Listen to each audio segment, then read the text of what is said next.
حضرت علی رضی الله عنه وقتی خنجر خورد از دست اون ابن ملجم خارجی، خنجر تو پیشونیش بود، زد پنجه، با این پنجهش زد دسته خنجر رو گرفت، با فزت و رب الکعبه، رستگار شدم به رب کعبه قسم.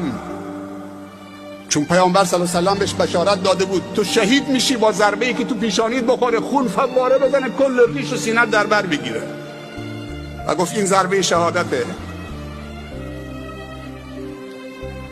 پسراشو طلبید، گفت پسرم اگر من موندم، زنده موندم، خودم میدونم با این قاتلم. خوب دقت بکنید کی این حرفو داره میزنه. ضربه خورده، میگه فزت و رب الکعبه،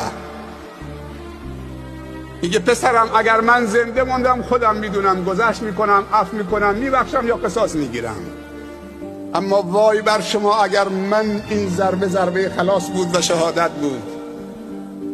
یک ضربه بیشتر به من نزده، شما هم حق بیشتر از اون ضربه رو ندارید. عدالت به اوجش، اونم در چه جایگاهی، در چه لحظه‌ای که خون کم کم از بدنش داره میره. میگه اگر من رفتم و این ضربه شهادتم بود، این ابن ملجم